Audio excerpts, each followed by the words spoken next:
Welcome to பெரியம்மா சமையல். இன்றைக்கி வாங்க, இன்றைக்கி காணாங்கத்து மீனை வறுக்கிறது எப்படின்னு பார்க்கலாம். காணாங்கத்து மீன் 8 மீன் எடுத்து வச்சுருக்கோம். இப்போ அதுக்கு வந்து இஞ்சி பூண்டு ஒரு ஸ்பூன் எடுத்து வச்சுருக்கோம். பெப்பர் வந்து 1 ஸ்பூன் போட்டுக்குருவோம் தேவையானது. இது வந்து குழம்புத்தூள் வந்து ஜீரகத்தூள் மிளகுத்தூள் எல்லாம் போட்டு அரைச்சிருக்கனால இந்த குழம்புத்தூள் 2 ஸ்பூன் போட்டுக்கலாம் காரத்துக்கு.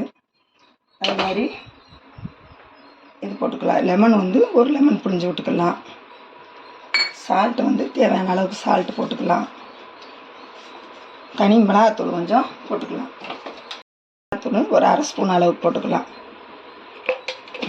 இப்போ தண்ணி ஊற்றாமல் நம்ம எண்ணெய் சேர்த்து கொஞ்சமாக எண்ணெய் சேர்த்துக்கிடுவோம். அதில் கொஞ்சம் எண்ணெய் சேர்த்துக்கலாம்.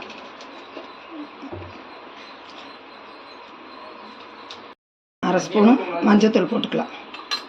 இப்போ எல்லாத்தையும் ஒன்றா நல்லா மிக்ஸ் பண்ணிக்கிடுவோம். தண்ணி தேவையில்லை. அந்த மீனை போடும்போது தண்ணி நமக்கு வரும். இப்போ தண்ணி பத்தலை, எண்ணெயிலே சரியாக போச்சு. நம்ம வந்து மீனை பரட்டி ஊற வச்சுக்கலாம். ஒரு 1/2 மணி நேரம் ஊறட்டும். ஊறினா தான் நல்லாயிருக்கும் மீன்.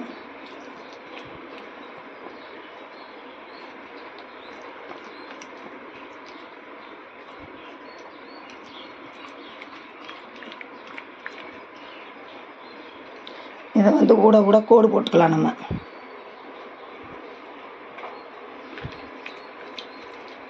இந்த மாதிரி கூட கீறி மசாலா உள்ளே இறங்குற மாதிரி வச்சுக்கிட்டோம். இப்போ ஒரு 1/2 மணி நேரம் ஊற விட்டுக்கலாம். ஊறினப்புறம் நம்ம வறுத்துக்கலாம்.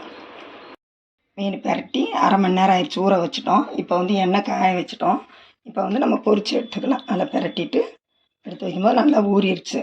அதில் பூண்டெல்லாம் போடுறது நல்லா வாசனையாக இருக்கும். இந்த மாதிரி 4 நாளாக வச்சு பொரிச்சுக்கிடுவோம். பொரிச்சு எடுத்துக்கலாம்.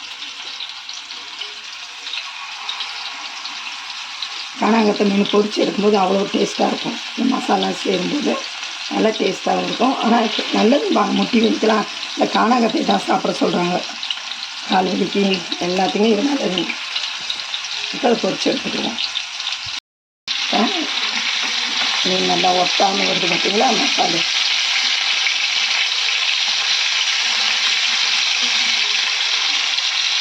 இந்த 2 பக்கம் நல்லா பறிச்சு வச்சு எடுக்கணும்.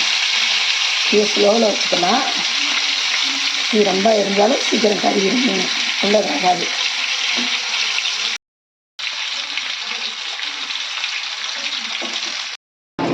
இந்த பக்கம் நல்லா வெந்துச்சு வச்சுட்டோம். அதுமாரி இன்னொரு பட்டிக்கலாம். அளவாக ஒரு தட்டி வச்சுக்கலாம். நல்லா பொரிஞ்சிருச்சு, எடுத்துக்கலாம்.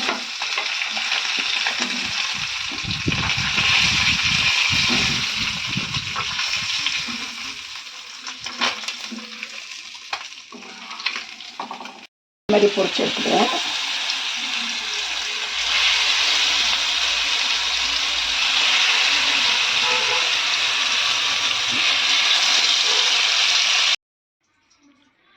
எல்லா மீனையும் நம்ம பொரிச்சு எடுத்துக்கிட்டோம். மிளகு போட்டால் காணாங்கத்தை மீன் வறுவல்.